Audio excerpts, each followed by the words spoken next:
que jugula sonhos de grandeza e glória para crianças nascidas não em berço de ouro, mas em enxerga de palha. Estamos a caminho do Natal, não é? Estamos a caminho do Natal e quantos meninos Jesus coertamos por não lhes darmos as devidas condições de vida? Não é? Quantos abonos de família já foram retirados? Quantos Mozarts ficam por se desenvolver? A vida ensina a não cortar as asas do sonho, as asas do desejo. José Saramago, pois, e não José Sousa. O serralheiro mecânico frequentará bibliotecas públicas. Não era por não ter dinheiro que ele não tinha o sonho e a possibilidade de ler. As bibliotecas públicas são necessárias e que tenham acervo, um bom acervo bibliográfico para que agentes se possam instruir. E um serralheiro mecânico frequentará bibliotecas públicas em Lisboa, contornando deste modo a falta de dinheiro para comprar livros, pois que o mistério e o poder da literatura o chamavam. Mas o apelido alcunha acompanhá-lo-ia para sempre, recordando-lhe sem cessar as suas origens pátrias e paternais. Saramago sabia da importância de um nome e que um nome pode influenciar o destino de uma pessoa.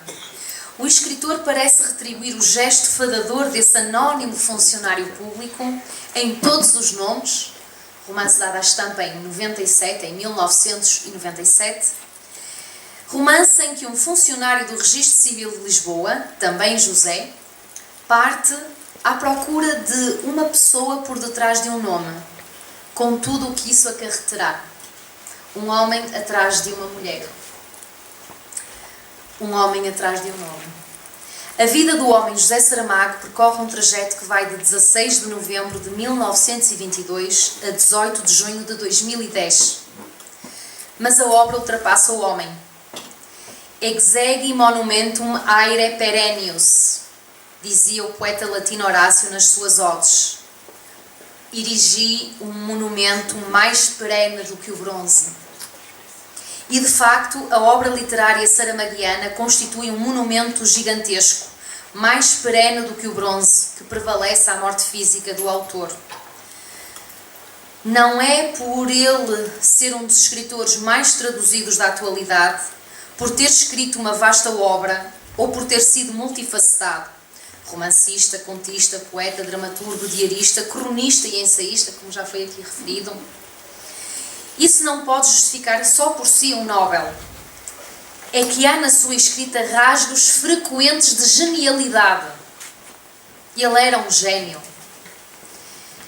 Como professora de literatura portuguesa, reconheço-a na elegância da sua escrita barroca, que não impede a clareza de um pensamento polémico e lúcido sobre a realidade política, as crenças religiosas ou a exploração económico-social, e que faz com que a sua obra possa ser entendida quer pelo leitor mais letrado, quer pelo leitor menos instruído, mas minimamente aberto à descoberta de um escritor, como sucede, por exemplo, em Jangada de Pedra, de 86, Caim, de 2009 e Levantado do Chão, de 1980.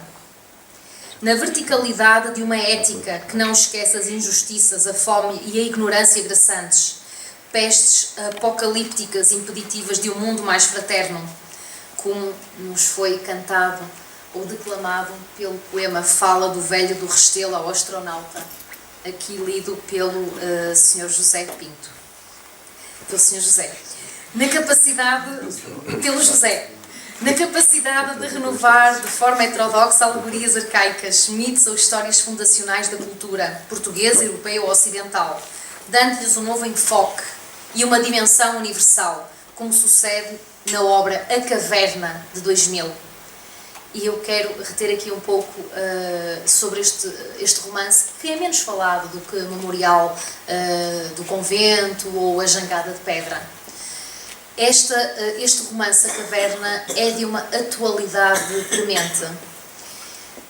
Está baseado na famosa alegoria platónica da caverna, daí o título, e que alerta sobre a perigosa vertigem do consumismo dos megacentros comerciais, novas cavernas dos homens neoprimitivos em que nos ameaçamos tornar.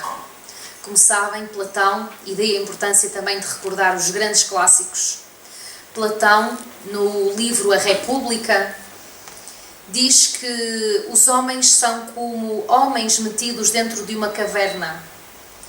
Não se conseguem ver a si próprios, mas apenas as sombras que estão projetadas nessa caverna, graças a umas tochas.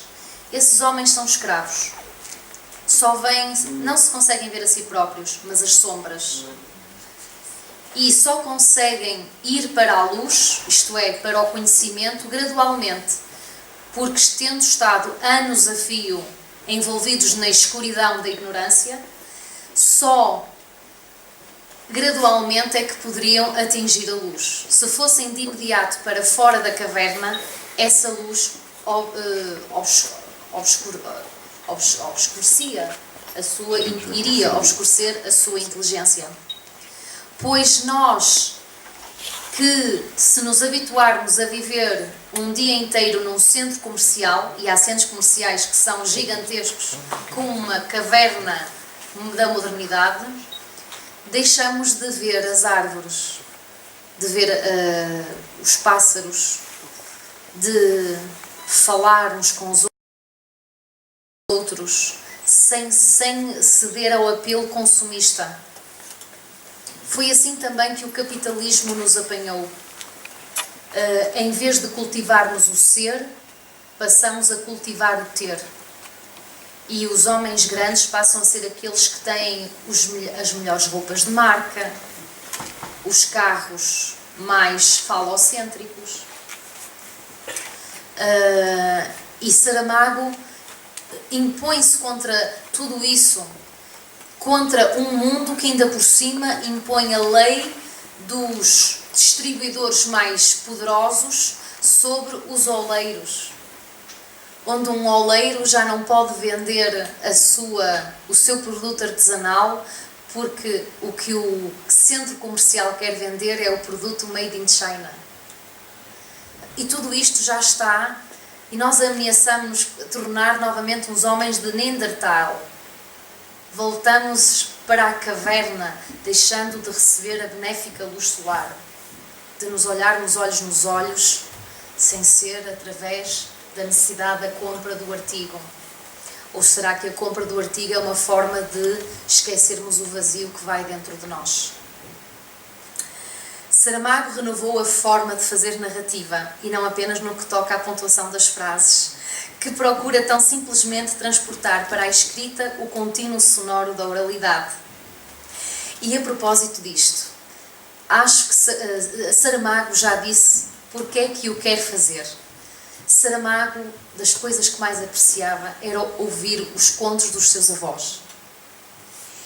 E os seus romances, aliás, toda a literatura, e isso é ainda mais premente para a poesia, mas também é válido para um conto ou para um romance, não deve ser lido em voz baixa, isto é, em leitura silenciosa. É completamente diferente a experiência de lermos um texto em leitura silenciosa e em voz alta. Quando praticamos a leitura em voz alta, o texto adquire logo uma outra dimensão. E aquilo que pode baralhar a uma leitura silenciosa passa a ser mais claro se lermos o romance saramaguiano em voz alta. Porque intuitivamente, onde está a vírgula, sabemos que a nossa pausa deverá ser correspondente a um ponto final. E essa é a oralidade transportada para a escrita. Tal como ele percebia, ouvindo os contos dos seus avós, que naquele ponto em que o avô estava, ou a avó estava a contar, ali deveria passar de uma personagem para a outra. O mesmo pratica ele num grau de maior complexidade nos seus romances.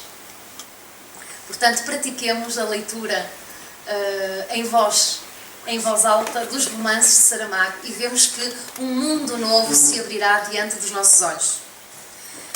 Então Saramago renovou a forma de fazer narrativa, porque nos obriga a refletir sobre temas que dizem respeito à nossa condição de portugueses, como é o caso do romance A Jangada de Pedra, ou à nossa condição humana, como é o caso dos romances Ensaio sobre a Cegueira, ou As Intermitências da Morte, ou Caim.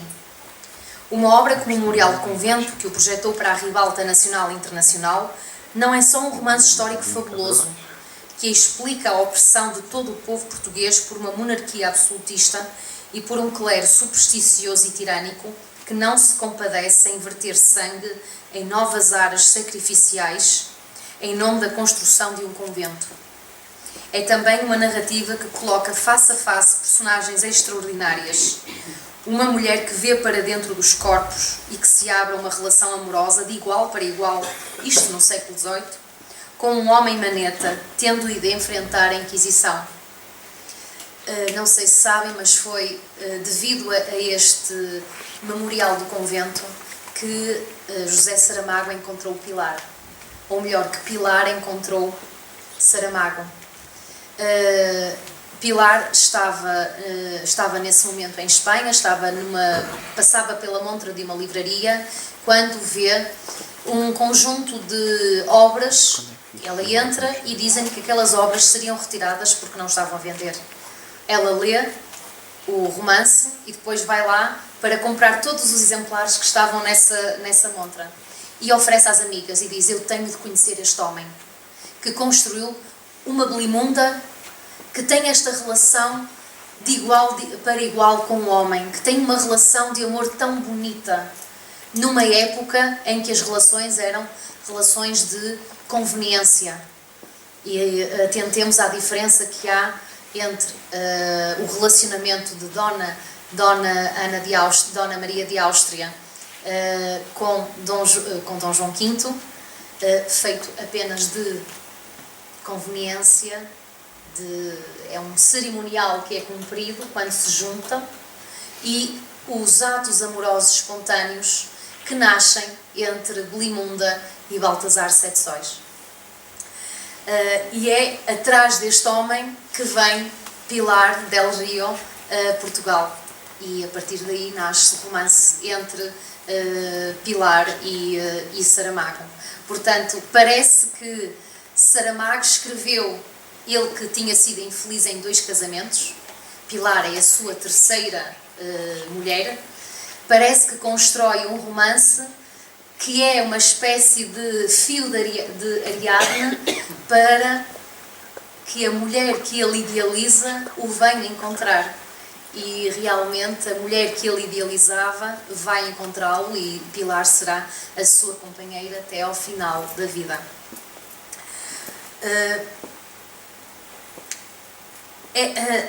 Por fim, Saramago não foi apenas importante para a nossa cultura por ter prestigiado as letras portuguesas nos 4 cantos do mundo.